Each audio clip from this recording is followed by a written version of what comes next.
Salut la team, j'espère que vous allez bien. Aujourd'hui je vous retrouve dans la petite vidéo.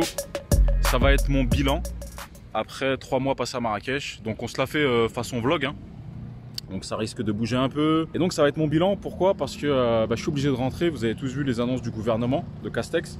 Et je suis obligé de rentrer parce qu'il ferme les frontières. Alors, mon bilan 3 mois après, passé au Maroc, à Marrakech. On va commencer par les points positifs. Bon, déjà c'est un pays que j'adore. C'est une ville que j'adore. Les gens sont gentils, la nourriture est très bonne. Il fait un climat exceptionnel. Aujourd'hui nous sommes le 30.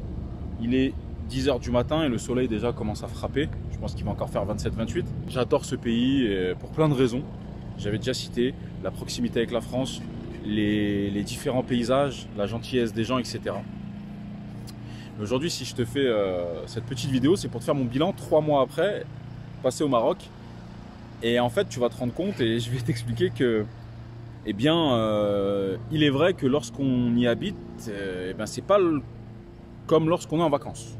Lorsqu'on est en vacances, on profite de tous les bons côtés. Lorsqu'on y habite, il y a des choses qui sont un peu plus dures. Et si tu me suis sur les réseaux, tu sais que j'ai fait depuis quelques temps une série d'épisodes qui s'appelle La Flouance, où on a rigolé tous ensemble et qui relatait un petit peu mes péripéties au Maroc. Et c'est l'adjectif que j'ai trouvé pour ce pays lorsqu'on y vit et lorsqu'on achète de l'immobilier, etc. Eh bien, l'adjectif que j'ai trouvé, c'est que c'est flou. Pourquoi je te dis c'est flou? Parce que j'ai l'impression que même quand c'est officiel, eh bien c'est flou. Il y a toujours un petit astérix, il y a toujours quelque chose. Et c'est donc l'adjectif que j'ai trouvé. C'est flou. Et donc je vais te montrer aujourd'hui des petits épisodes que j'ai fait, que j'ai appelé La Flouance. Hein, si tu me suis sur les réseaux, tu connais. Et donc ça va être mes péripéties. Alors pourquoi je te dis que c'est flou? La première des choses, par exemple, tu vois, moi j'ai acheté dans ces immeubles. Tu vois, sympa, avec piscine. Oh, piscine pour les enfants, petit bassin. Et figure-toi que j'ai acheté dans ces immeubles. Et la première des flouances que j'ai eues, c'est que lorsque j'ai acheté, bon, moi je me suis rencardé un peu, etc. Bon, ici c'était un grand groupe. C'est le groupe Doha pour ceux qui connaissent. Ils ont fait Prestigia, etc. J'ai acheté sur plan, mais j'ai acheté lorsque les appartements, certains appartements étaient quasi finis. De façon à ce que le projet aille au bout, même si j'avais confiance en ce groupe. Alors ici ce qui est bien, hein, je te coupe, c'est qu'il y a énormément de jardiniers tous les jours, ça arrose, etc. Passons. Et donc je te disais, j'ai acheté sur plan, donc c'est un peu risqué au Maroc d'acheter sur plan parce qu'on a entendu beaucoup de choses. Mais moi, tu vois, les appartements étaient quasiment finis. Donc je savais que j'allais être livré très vite. Donc ça m'a rassuré, c'était un grand groupe. Avant d'acheter, il faut s'assurer absolument qu'il y ait le titre foncier. Alors ici, il y a plusieurs choses. Il y a le permis d'habiter et il y a le titre foncier à ton nom. Il y a plusieurs choses. C'est pas comme en France où il y a le titre de propriété. Disons qu'il y a plusieurs choses. Donc moi, j'ai demandé ce qu'il y avait le titre foncier. Et effectivement, lorsque j'ai acheté, on m'a fait voir le titre foncier. D'accord? Donc j'ai eu le titre foncier. Sauf que, première flouance, premier flou. Tu sais, si tu as vu le film Bloodsport avec Van Damme et Chong Li, quand Chong Li lui jette un truc, il devient flou, tu vois. Première flouance en arrivant chez le notaire, eh bien il s'avère que effectivement, j'ai demandé le titre foncier à mon nom et il n'a pas pu le faire. Alors ça a bloqué, j'ai demandé pourquoi.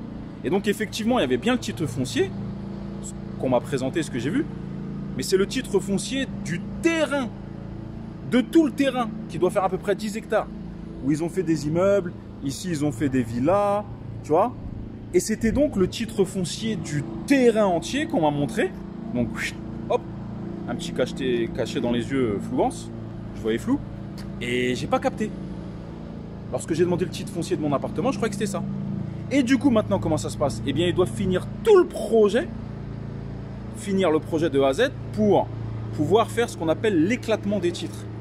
C'est-à-dire qu'ensuite, le titre principal du terrain, ils vont l'éclater en plein de petits titres individuel qui correspondra à chacun des appartements. Avant ça, autre flouance, qu'est-ce qui se passe? Eh bien, il faut savoir qu'ici, c'était un terrain agricole de base et qui doivent s'acquitter d'une taxe qui s'appelle la taxe VNA, à vocation non agricole. Et chose qu'ils n'ont pas encore fait et qu'ils vont faire à la fin du projet. Donc ça fait partie des petites péripéties du Maroc et des choses que j'ai appris. Je pensais être encardé sur le sujet, j'avais tout bien fait, titre foncier, etc. sauf que je me suis mangé une flouance dans la tête et en fait c'est le titre foncier du terrain. Donc soyez vigilants à ça, demandez si c'est bien le titre foncier de l'appartement et non le terrain. C'est pas grave, mes erreurs vous serviront. Et donc je ferai beaucoup plus attention pour la villa à venir, je le souhaite. Maintenant, j'ai pas vraiment à m'inquiéter. C'est un grand groupe et je pense qu'à la fin du projet, ça viendra. Et je pense même que c'est une bonne chose parce que c'est pour éviter les projets non aboutis et non finis. Donc je pense que c'est une bonne chose. C'est juste une question d'attente. En théorie, je ne peux pas vendre sans le titre foncier, sauf que j'ai déjà quelqu'un. Vous voyez, je vais essayer de vous montrer ici. Il y a ce qu'on appelle l'hôpital américain. Je ne sais pas si vous allez voir. Moi, je ne vois pas très bien. Voilà, l'hôpital américain. Et j'ai déjà eu des médecins, notamment des parents pour leur fils, qui voulaient me racheter mon appartement qui est juste en face, vu plein sud, et qui voulaient me le racheter sans le titre foncier, avec juste un transfert en attente de titre foncier. Et je pouvais gagner 10 000 €. Donc vous voyez, mais voilà, ça c'est au Maroc. Attention, il y a le permis d'habiter et le titre foncier.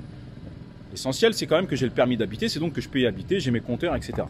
Mais en théorie, voilà, le titre foncier n'est pas encore à mon nom, c'est en cours et ça sera fait lorsque le projet total sera fini. Et là, ils feront l'éclatement des titres et la réalisation des titres fonciers individuels. En théorie, lorsqu'on paye en France, on a le titre de propriété peu de temps après, mais c'est-à-dire que c'est déjà acté. Ici, c'est un peu différent. Donc, fais attention si tu dois acheter au Maroc, si tu ne veux pas prendre ce risque. Moi, je l'ai pris parce que c'est un grand groupe et parce que tu vois, le fait de faire de l'immobilier en France, eh bien, la chance que j'ai, c'est que si même demain, je ne l'avais pas, eh bien, je ne pourrais pas vendre, bah, tant pis. Je vivrais dedans et c'est pas ça qui me mettrait à genoux, on va dire. Alors, je te dis pas, hein, sur une villa, ça me mettrait ça me mettrait à genoux, je pense, une villa. Mais ça, bon, c'est 100 000 €, 105 000 €. Grâce à l'immobilier que j'ai fait, donc on en revient à l'immobilier toujours, eh bien c'est pas ça qui me mettrait à genoux. La deuxième flouance que j'ai eue, allez on va marcher par ici, c'est que, alors je sais pas si tu te rends compte, tu vois, c'est des immeubles, alors si t'es comme moi, hein, dis-moi pour toi, c'est des immeubles, on est bien d'accord, rez-de-chaussée, premier, deuxième, troisième, d'accord? Donc moi, en théorie, j'ai acheté au troisième plein sud, super, très bien. Sauf qu'arrivé chez le notaire, qu'est-ce qui se passe? Bah, tu vois là, en fait, ici, ils ont décaissé de la terre. Ici, nous sommes dans une zone où on est obligé... Alors, il y a le jardinier avec sa tondeuse, je vais me reculer. Ici, nous sommes dans une zone où on ne peut pas dépasser 2 étages. On est dans une zone, disons, réglementée, et on ne peut pas dépasser une certaine hauteur, et on ne peut pas dépasser 2 étages. Ah bah du coup, pour augmenter la rentabilité, eh bien, ce qu'ils ont fait, c'est qu'ils ont décaissé. Tu vas voir derrière moi. Ils ont décaissé. Et donc, en ayant décaissé, ils ont pu faire 3 étages. Mais là, je me suis dit, bon, bah c'est bizarre. Moi, j'ai le 3e étage. Eh bien, pourquoi sur mon titre, enfin, sur mon acte notarié, c'est marqué que j'habite au 2e étage? Quelque chose que je comprends pas. Flou.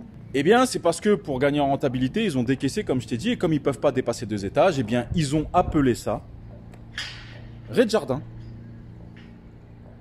rez-de-chaussée, au premier, premier, deuxième. Donc, j'habite au 3e, mais je suis au 2e. Donc, tu vois, tout ça, c'est des petites flouances qu'il y a au Maroc. Et maintenant, si tu le veux bien, eh bien, on va aller dans l'appartement et je vais te montrer un petit peu les péripéties par lesquelles je suis passé. Et à chaque fois, je te mettrai un épisode de cette flouance. Alors, je tiens quand même à dire que, voilà, hein, je le répète, j'adore ce pays, je m'y sens très bien. Là, je suis obligé de rentrer parce que Castex a dit qu'il fermait les frontières. Sinon, je ne serais pas rentré. Température exceptionnelle au mois de janvier. Bref, je m'y sens très bien. Alors, bien sûr, il y a des défauts, il y a des inconvénients à ce pays. Notamment, il faut de l'argent. Voilà, ne nous mentons pas, il faut de l'argent, même pour la santé, même pour plein de choses, il faut de l'argent, vous voyez. Une jardinière comme ça, qui travaille toute la journée, tous les jours, elle doit gagner environ, si elle gagne 2000 dirhams, c'est bien. 2000 dirhams, ça doit faire 180 €. Donc bien sûr, nous, ça peut nous paraître déconnecté, mais vous voyez, il faut de l'argent. Même pour la santé, hein, comme je vous ai dit, pour profiter. Mais dès lors qu'on a un petit peu de moyens, eh bien c'est un pays, sincèrement, où il fait une qualité de vie exceptionnelle. Donc maintenant, on monte dans l'appartement et je vais vous montrer les épisodes de flouance par lesquels je suis passé et accrochez-vous bien.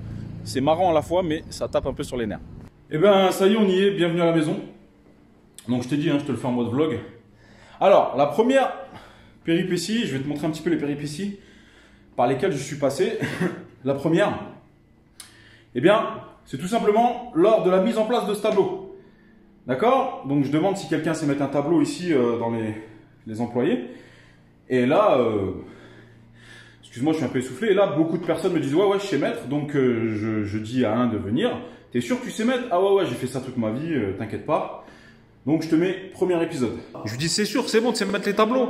T'as pas de mètre, t'as pas de niveau. Il m'a fait un trou ici, il s'est trompé de diamètre. Il me dit, t'inquiète, je te le rebouche. Bon, t'as vu ça, t'as vu ce qu'il avait fait, ça commence bien. Par contre, heureusement, il a bien rattrapé parce qu'il avait l'enduit qu'il fallait. Donc, ouais, c'est ce côté-là. Puisqu'il était un employé de la maison, donc il a bien rattrapé, ça ne se voit plus. Mais bon, c'est quand même problématique. Tu lui demandes s'il sait faire, ouais, t'inquiète pas. Et en fait, t'as vu ce qui s'est passé. Le deuxième épisode.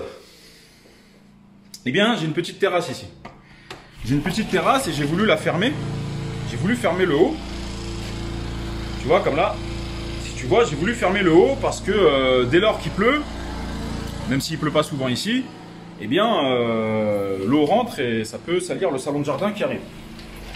Bien pareil, hein, j'ai demandé au mec, tu sais faire ça? J'ai cherché quelqu'un qui savait faire ça.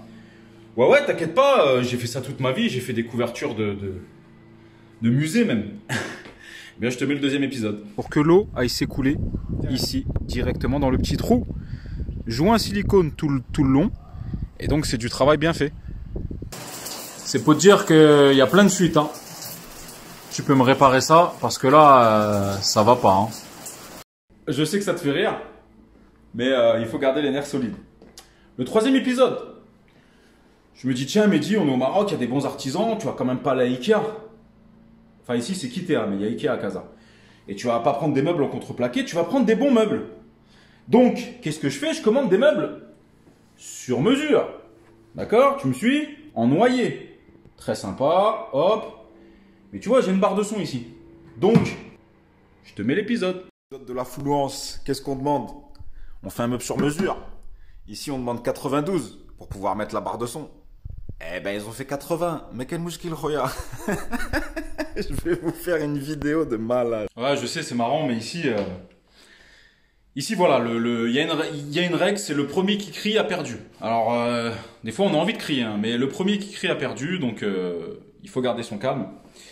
En fait, l'un des problèmes des Marocains, je pense, ils sont très gentils, mais en fait, ils disent jamais non. Même quand ils savent pas faire, eh bien, ils te disent oui, je sais faire. Et ils improvisent après. Donc, c'est de ma faute, j'aurais dû faire plus attention. Ici, ça marche beaucoup par recommandation, donc je te recommande de te faire recommander des gens que tu connais et qui ont prouvé et qui ont fait. Mais c'est pas grave. C'est pas grave puisque c'est comme ça qu'on apprend aussi. Et ça me permet derrière de te faire des vidéos et de te montrer ce dont quoi il faut faire attention. Bon, je sais que tu te marres, hein, je sais que tu te fous de moi, mais t'as raison, vas-y, t'as raison. Mon conseil d'ailleurs, c'est que si tu fais faire des meubles par un menuisier, et par exemple un canapé comme j'ai fait par un tapissier, alors attends, hop, donc très sympa le canapé, hein. Très sympa, très cocooning. Eh bien, sincèrement, je te conseille de tout noter. Jusqu'à la qualité de la mousse, comment tu la veux, jusque les moindres mesures, note tout sur un papier, prends en photo, parce que tu vois, moi, ce qui m'est arrivé ici, eh bien, on avait noté, bon, je ne vais pas faire refaire, parce que du coup, je peux mettre, bien évidemment, j'ai négocié le prix, hein. J'ai négocié, hop, mais je peux mettre la barre de son ici. Donc ça, il faut savoir que c'est un meuble qui m'a coûté environ 450 €. D'accord? Celui-là, c'est pareil. D'accord? Le bahut en noyer, c'est pareil, il m'a coûté environ 450 €. Bon, par contre, c'est du vrai bois. D'accord? La table, c'est pareil. Donc ensuite, je vais vous donner les tarifs pour les deux bahuts. La table à manger en noyer et la table basse. Donc, assez sympa, hein? Table basse. Eh bien, j'en ai eu pour 1800 €. Tu vois, bon, c'est du vrai bois. Autre épisode de l'affluence. Donc ça, je suis passé maintenant par un tapissier pour faire canapé. Et ça, c'est ce qu'on appelle à la base, je vais essayer de te le montrer. Bon, ben, je te mets l'épisode. Voilà, à la base, c'était ça que je voulais.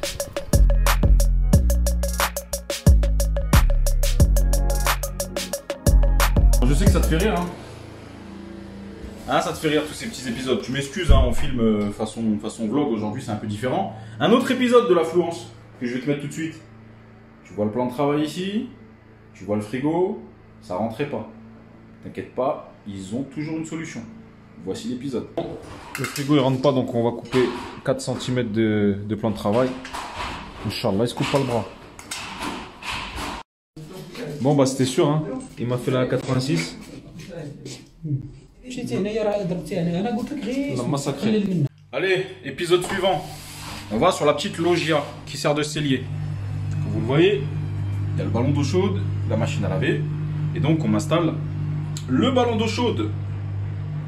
Bien évidemment, pour l'installer, bon, ensuite il fallait reboucher. Mais dis-moi, t'as la taloche, t'as l'enduit, tu sais tout faire. J'ai fait ça toute ma vie. Oh, la taloche. Connaissent pas la taloche? Eh